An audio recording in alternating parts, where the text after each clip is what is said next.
کراچی میں جو MKM ہو گئے 3 دن 4 دن اس بات پہ لگے رہے کہ ایک دوسرے کے ساتھ وہ کہتے تھے اس کو رکھیں اس کو نکالیں یہ ٹھیک نہیں ہے تو اس کا مطلب ہے کہ ان کے ساتھ جو ہے نا وہ چاہتے ہیں کہ 140A پہ وہ بیچارے ہمیشہ بات کرتے ہیں, اس کے بعد ان کو ووٹ ڈالنا پڑتا ہے, پھر اس کے بعد وہ اس پہ تکلیف کا بھی ایسا میرا حال ہے بلدیاتی الیکشن میں جو تفاضلات ہماری بات نہیں مانی گئی لیکن پھر بھی ہم ووٹ دے رہے ہیں, نہیں مانی گئی, ان کو ٹائم بھی دیا گا بلدیاتی الیکشن میں اس پہ فیصلہ ہوگا. میں ان کے ساتھ کیا ہوتا ہے. اظہر صدیق صاحب سر مجھے فرمائیے, ویسے تو PTI ابھی تک کی حکومت کی جانب سے جو بھی فیصلے کیے گئے ہیں چاہے 26ویں ترمیم ہو چاہے 27ویں ہو, حکومت کے فیصلوں کی آپ لوگ مخالفت کرتے ہیں. اگر 28ویں ترمیم کی جو بات ہو رہی ہے یعنی کہ نچلی سطح تک اختیارات منتقل ہونے کی بات ہو رہی ہے, نئے صوبوں کے قیام کی بات ہو رہی ہے, تو اس پر پاکستان تحریک انصاف حکومت کا ساتھ دے گی, اس کو قبول کرے گی؟ اپنا کرن میں تو ایک بتا دوں, اپنا بٹ صاحب تو قصائیوں سے بہت رابطے ہیں, اس طرح کی گفتگو انہیں زیب دیتی ہے, کسی ذہی شعور انسان کو یہ زیب نہیں دیتی ہے. قصائیوں سے اگر انٹرویو کی ہے نا, وہ جب برطانیہ کی کورٹ میں آئے گا نا, اس قصائی کو لے کے جانا پڑے گا وہاں انہیں, ٹھیک ہے نا جی. اور قصائی آپ جائیں گے برطانیہ کی کورٹ میں, یہ آج ادھر کہہ دیں مروان نے بڑی وضاحت کے ساتھ بتا دیا, بڑی وضاحت کے ساتھ بتا دیا کہ وہ باقاعدہ جو ہے نا وہ جو پتہ نہیں کیا جلانا, خدا رہا یار مذاق بنایا ہوا ہے انہوں نے. اب آئیں اگلی بات کی طرف.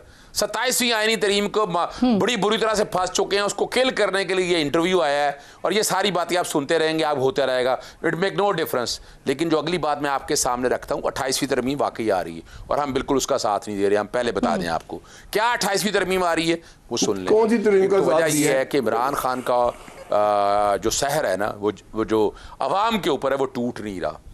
کیسے توڑنے کی کوشش ہے؟ نہیں اب اظہر صاحب 28ویں ترمیم میں کیا ہے, آپ کچھ کہہ رہے تھے سر. 90 کے قریب ہائی کورٹ کے ججز پنجاب کے اندر, یعنی ہر صوبے کی علیحدہ ہائی کورٹ بنانا ہے انہوں نے. یہ پورا ایجنڈا مجھے پتا ہے کہ کیا کچھ ہو رہا ہے. یعنی اس سے چاہ رہے ہیں کہ کنٹرول اب ہر طرح سے اپنے, یعنی کل روئیں گے یہ بھی, یہ نون لیگ والے بھی روئیں گے. کل ایک صوبہ اللہ رکھے کے پاس, دوسرا صوبہ محمد بوٹے کے پاس, ابھی تو پورا پنجاب لے کر بیٹھے ہوئے ہیں نا. ان کو اندازہ نہیں ہے کیا ہوگا. لوکل گورنمنٹ بھی ان کے ہاتھ سے چلی جائیں گی جی, اور سب کچھ چلا جائے گا. آپ مجھے خبر لینے دینا, جو آپ نے خبر نہیں دی دیکھیں وہ دے رہے ہیں, مجھے ان سے بات کرنے دیں. اظہر صاحب مجھے فرمائیے نئے صوبے ہیں اس میں 28ویں ترمیم میں؟ سر میں نے کہہ دیا ہے نا, مجھے میرا کام کرنے دیں, آپ اپنا کام کریں نا, آپ خبر دیں. اچھا اگلی بات آ جائیں آپ. اچھا اس سے نقصان کیا ہونا ہے؟ لوکل گورنمنٹ بھی ہر کو اب کسی اور کی ہوگی, اوپر والی گورنمنٹ کسی اور کی ہوگی, یہ ہاتھ ملتے رہ جائیں گے. ان کے پاس یہ آ جائے گا لاہور کا صوبہ ایک, نوٹڈ ڈاؤن, اور پیپلز پارٹی کے پاس صرف ایک لاڑ کرنا کا رہ جائے گا, کراچی بھی ان کے ہاتھ نہیں آئے گا. چلیں یہ کرنے جا رہے ہیں. اس کے علاوہ لوکل گورنمنٹ کا دیکھیں, وہ تو میں بڑے عرصے سے بات کرتا ہوں کہ جس طرح انڈیا کے اندر ہے لوکل گورنمنٹ کے قانون کو ایک پروٹیکشن ہے کہ 5 سال بعد الیکشن ہونے چاہیے. کس کے پاس کیا رہے گا سر, یہ وقت بتائے گا, کیونکہ دوسری طرف تو ابھی تو آپ لوگوں کے لیے خطرے کی تلوار وزیر مملکت برائے داخلہ کہہ رہے ہیں کہ کام صحیح سے کریں, ورنہ پھر ہمارے پاس دوسرا آپشن بھی موجود ہے. تو یہ دیکھنا پڑے گا کہ کس کے پاس کیا رہے گا. ایک چھوٹا سا بریک مجھے لینا ہے ناظرین, بریک کے بعد واپس آتے ہیں.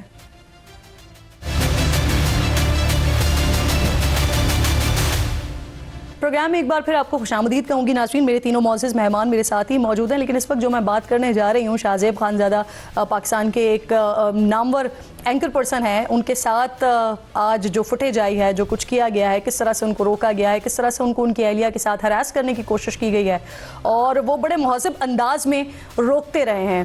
یہ شعور ہے جو شاید دیا جا رہا ہے, یا پچھلے 12, 13, 14 سالوں میں یہ شعور دیا گیا ہے.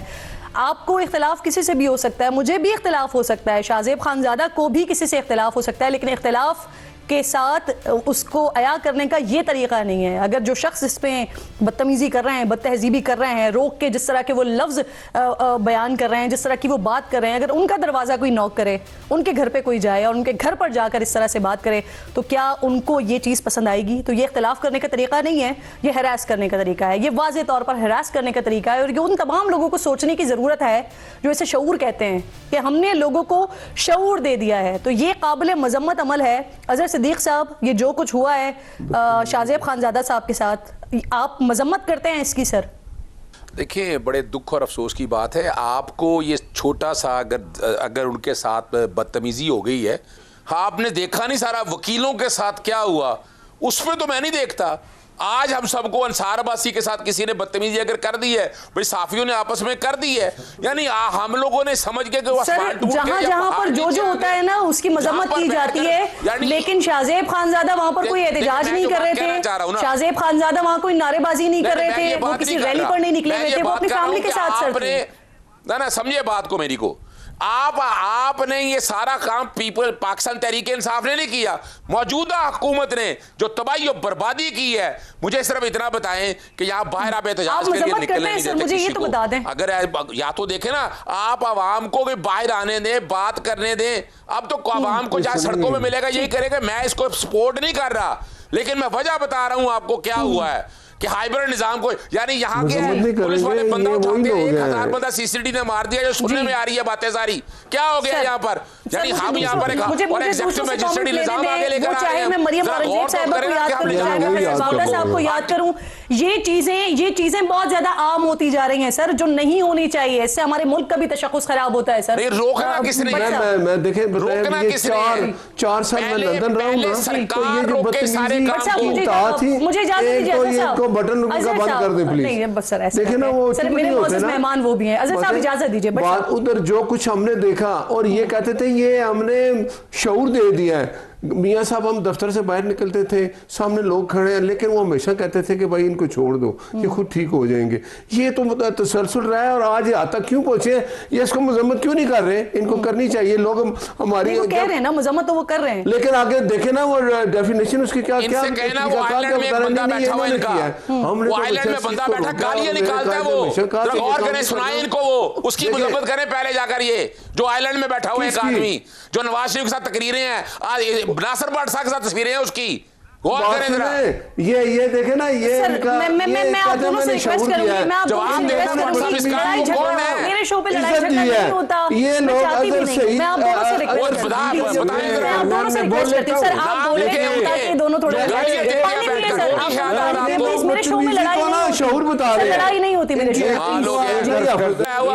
سر پلیز عزیز صاحب پلیز۔ شہزیب خانزادہ کے ساتھ جو ہوا ہے بہت برا ہوا ہے، شدید الفاظ میں مذمت کرتا ہوں، اور اگر پاکستان میں کسی کے ساتھ بھی اس طرح کا ہوا ہے، ہر وقت پہ ہر فعل کی، ہر روش کی ہمیں مذمت کرنی چاہیے۔ اور ساتھ میں ایک یہ بھی کہہ دوں کہ اگر ایسے لوگ جو ہیں اپنے آپ کو پی ٹی آئی کے ساتھ جوڑنے کی کوشش کرتے ہیں تو پی ٹی آئی کو لا تعلقی کرنی چاہیے، تو لا تعلقی بھی کرنی چاہیے، اور ان لوگوں کو علم ہونا چاہیے کہ اس پارٹی کے تشخص، اس پارٹی کا چہرہ جو ہے آپ مسخ کر رہے ہیں۔ ایک بات میں اس کی مذمت بھی کر دوں نا، مدینہ پاک میں جا کے جی سر میں نے اس کا تذکرہ کر دیا، آپ تینوں مہمانوں کی میں بے حد شکر گزار ہوں، میں بے حد شکر گزار ہوں۔ ایک بار پھر ہماری طرف سے جو کچھ ہوا ہے شہزیب خانزادہ کے ساتھ، ہم اس کی بڑی مذمت کرتے ہیں۔